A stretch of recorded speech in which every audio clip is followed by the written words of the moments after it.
is on the grass. The Lord today is on the grass.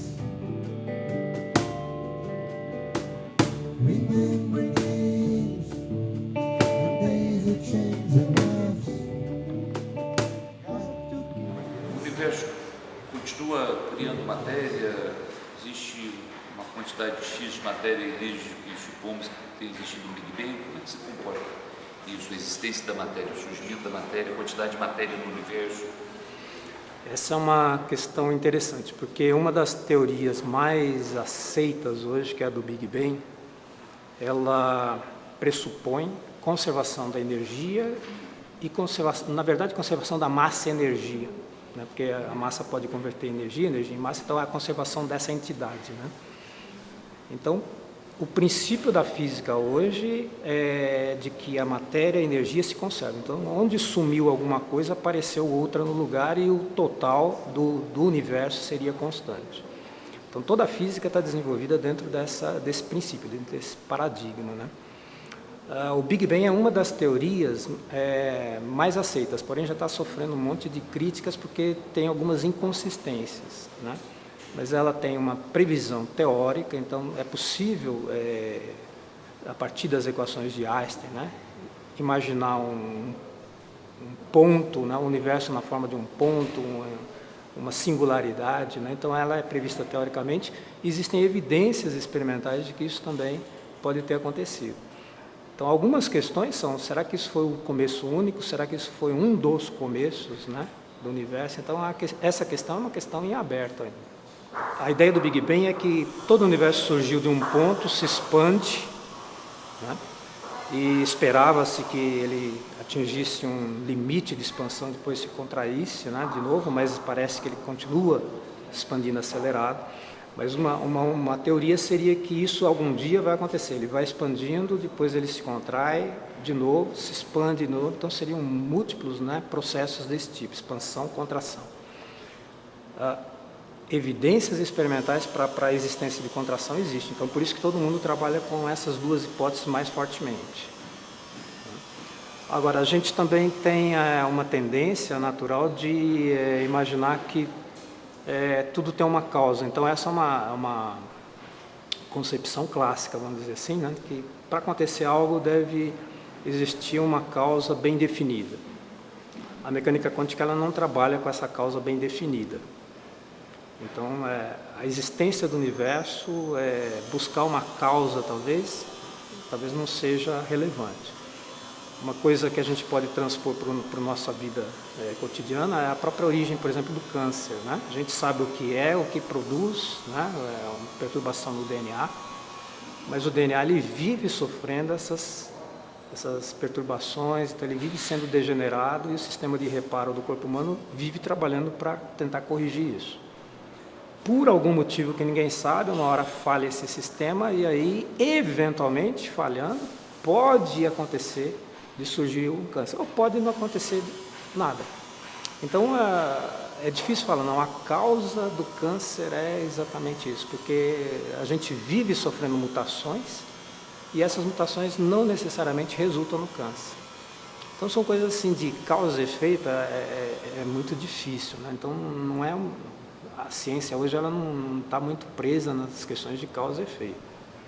Então, existe efeito, mas é necessário que alguma causa tenha dado origem. Então a gente tem uma concepção que sempre é, mas na verdade a gente não precisa trabalhar com essa hipótese não. Então quando se fala em Big Bang, por exemplo, a grande questão é, mas o que causou, né, essa origem? Ou o que era antes? Essas perguntas não têm sentido. Qual foi a faísca primordial? Por que aquilo aconteceu? Isso não tem sentido, né? Então essas perguntas não cabem. Então, partindo do princípio de que houve uma origem única, um Big Bang, a coisa só começa a existir do Big Bang para frente. Não tem como perguntar o que era antes, o que causou, isso aí porque se a origem tem que começar ali. Não existia nada antes, não há explicação do antes. Tudo começou ali, surgiu ali. Então não tem a causa.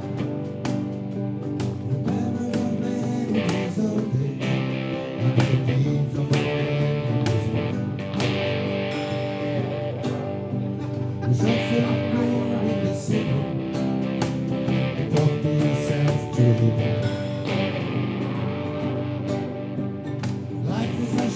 one moment. A questão do acelerador e da produção de buraco negro, que foi o grande terror, né, a grande preocupação, eu acho que esse tema também foi superdimensionado também pela oportuna, né, presença de um filme baseado no livro Anjos e Demônios, né, do Dan Brown, onde o tema principal do livro é exatamente uma quantidade de antimatéria que teria uma capacidade de acabar com Roma, né, destruir tudo. Então isso acaba contribuindo para criar mitos, né? Então a existência da antimatéria ela é cientificamente comprovada, porém não se consegue antimatéria, né, isoladamente, como aparece no livro. Então é impossível manter uma porção de antimatéria confinada em alguma região. Ela rapidamente, se ela aparece por algum processo provocado, né, inclusive, ela rapidamente se recombina com a matéria, libera energia e desaparece. Então ela não existe na forma como o livro trata, né?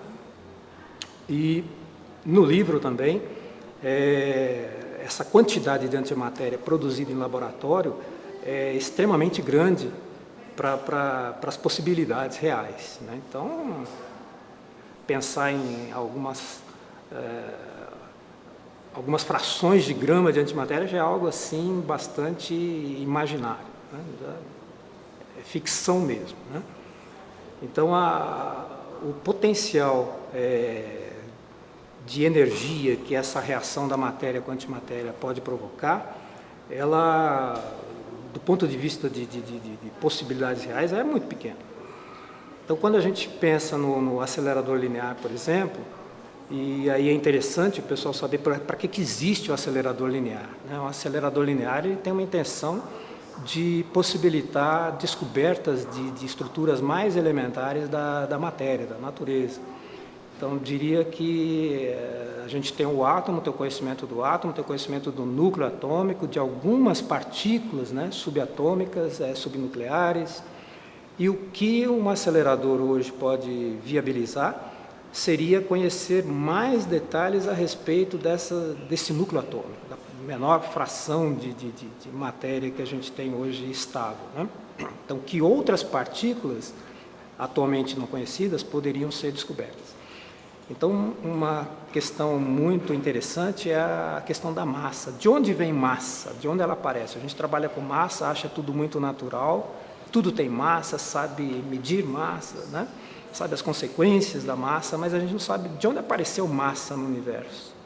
Então, uma das hipóteses hoje é que deveria existir uma partícula chamada de bóson de Higgs, que seria a partícula responsável pelo aparecimento de massa no universo. Então, os físicos estão buscando descobrir essa partícula.